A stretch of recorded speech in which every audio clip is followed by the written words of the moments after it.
창세기 22장 2절 5절 제목 아브라함의 순종 2절 여호와께서 이르시되 내 아들 내 사랑하는 독자 이삭을 데리고 모리아 땅으로 가서 내가 내게 일러준 안 산 거기서 그를 번제로 드리라. 하나님께서는 아브라함을 시험하시기 위하여 아브라함이 100세에 낳은 아들 이삭을 하나님께 번제로 바치라고 하셨습니다. 여기서 하나님께서는 이삭을 가리켜 이렇게 말씀하고 계십니다. 내 아들 내 사랑하는 독자 이삭. 하나님께서는 아브라함이 100세에 낳은 아들 이삭이 아브라함의 것이라고 강조하고 계십니다. 그것을 바치라는 것입니다. 지금 아브라함에게 가장 소중하고 가치 있는 것은 그가 100세에 낳은 아들 이삭일 것입니다. 그의 모든 관심은 전부 다 이삭에게 집중되어 있었을 것입니다. 이삭이 그의 삶의 전부를 차지하고 있었을 것입니다. 하나님께서는 그것을 바치라는 것입니다. 하나님께서 그렇게 하시는 이유가 무엇입니까? 하나님께서는 왜 아브라함에게 가장 소중하고 아브라함이 자기에게 전부라고 생각했던 이삭을 바치라고 하신 것일까요? 왜 하나님께서는 우리가 가장 소중하게 생각하는 것을 하나님께 바치라고 하시는 것입니까? 왜 그런 것들로부터 우리를 멀어지게 하시는 것일까요? 그것은 하나님 자신을 우리에게 주시기 위함입니다. 예수님께서는 이 땅에 계실 때 이런 말씀을 하신 적이 있으십니다. 마태복음 6:24 한 사람이 두 주인을 섬기지 못할 것이니 혹 이를 미워하고 저를 사랑하거나 혹 이를 중히 여기고 저를 경히 여김이라. 너희가 하나님과 재물을 겸하여 섬기지 못하느니라. 그리고 구약의 예레미야에는 이런 말씀이 있습니다. 예레미야 29시 13분 너희가 온 마음으로 나를 구하면 나를 찾을 것이요 나를 만나리라. 하나님께서는 우리가 전심으로 하나님을 찾을 때 우리를 만나주시며 하나님 당신을 우리에게 주실 것이라고 약속하고 계십니다. 만약 우리 마음에 하나님보다 더 사랑하고 우리가 하나님보다 더 가치 있다고 생각하는 무언가가 있다면 그럼에도 불구하고 하나님께서 자신을 우리에게 나타내 보여주시겠습니까? 우리가 그런 상태에서 하나님을 차지할 수 있겠습니까? 아닙니다.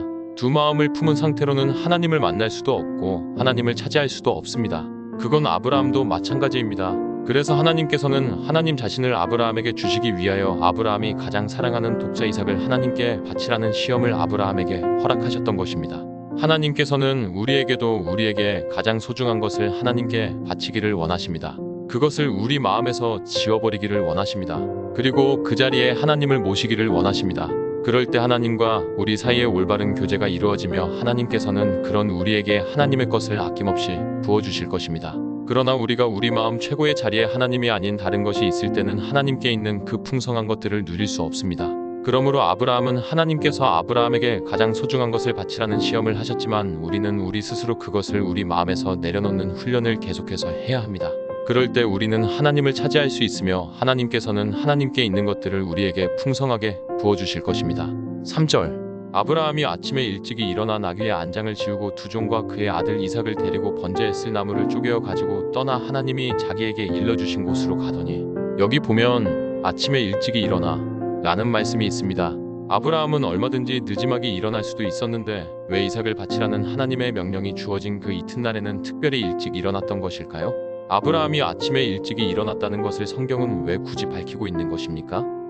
그리고 하나님께서 이삭을 번제로 바치라고 하신 곳은 모리아산이며 그곳은 아브라함이 머물고 있던 브엘세바에서 약 45km 떨어진 곳으로서 살 길을 걸어야 도착할 수 있는 곳인데 아브라함은 왜 출발하기 전부터 나무를 준비해야만 했던 것일까요? 나무찜은 무거우니까 그곳에 도착해서 준비해도 충분하지 않습니까? 아브라함은 왜 그렇게 자기 아들 이삭을 하나님께 번제로 바치는 일을 미리 준비해야만 했던 것일까요? 아브라함도 자기 아들 이삭이 죽기를 원하지 않았을 텐데 말입니다. 거기에 대하여 히브리서에서는 이렇게 말씀하고 있습니다. 히브리서 11시 19분 그가 하나님이 능히 이삭을 죽은 자 가운데서 다시 살리실 줄로 생각한지라. 비유컨대 그를 죽은 자 가운데서 도로 받은 것이니라. 아브라함은 하나님께서 왜 자기의 사랑하는 독자 이삭을 하나님께 바치라고 하시는지 그 이유를 정확하게는 몰랐지만 이삭이 절대로 죽지 않는다는 사실은 알고 있었습니다. 왜냐하면 하나님께서 아브라함에게 이렇게 약속하셨기 때문입니다. 창세기 17시 19분 하나님이 이르시되 아니라 내 아내 사라가 내게 아들을 낳으리니 너는 그 이름을 이삭이라 하라.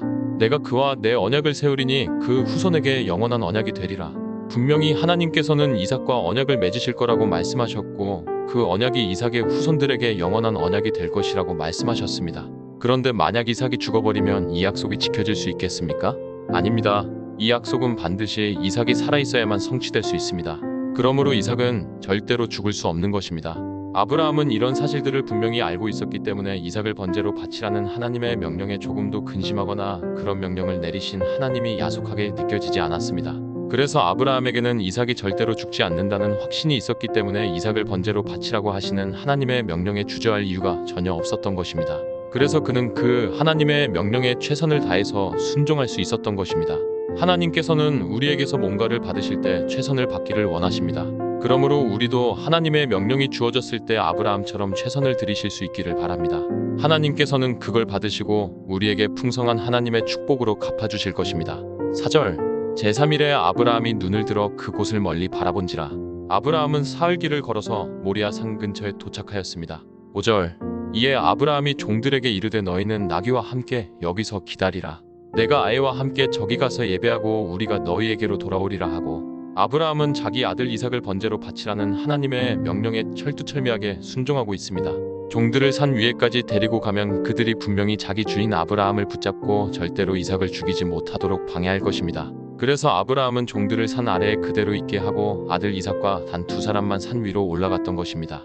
그는 종들에게 이런 말을 하고 이삭과 함께 산 위로 올라갔습니다. 내가 아이와 함께 저기 가서 예배하고 우리가 너희에게로 돌아오리라 하고 지금 아브라함은 분명히 이삭을 번제로 바치기 위하여 산 위로 올라가려고 하는 중인데 그가 뭐라고 말하는 것입니까? 이삭은 절대 죽지 않는다는 것입니다. 어떻게 죽지 않는지는 모르지만 하나님의 약속의 말씀에 근거해서 아브라함은 이삭이 절대 죽지 않는다는 것을 믿었습니다. 우리는 100세에 낳은 아들 독자 이삭을 번제로 바치라는 하나님의 명령에 아무 망설임이 없이 순종하는 아브라함을 보면서 그가 그렇게 지키기 힘든 하나님의 명령에 고분고분 순종할 수 있었던 이유가 무엇인지를 알 수 있는데 그것은 그가 자기에게 주신 하나님의 말씀을 믿었기 때문입니다. 그 말씀에 의하면 이삭은 절대로 죽을 수 없습니다. 그래서 아브라함은 100세에 낳은 자기 아들 독자 이삭을 번제로 바치라고 하는 도저히 이해할 수도 없고 수긍할 수도 없는 하나님의 명령에 아멘으로 순종할 수 있었던 것입니다. 우리도 하나님께서 이미 우리에게 주신 말씀을 믿을 때 도저히 이해할 수도 없고 수긍할 수도 없는 하나님의 명령에 아멘으로 순종할 수 있습니다. 그리고 하나님께서는 그 순종을 보시고 우리를 마음껏 축복해 주실 것입니다.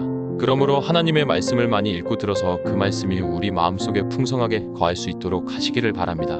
우리 안에 있는 그 말씀이 지키기 힘든 하나님의 명령을 얼마든지 순종할 수 있도록 도와줄 것입니다.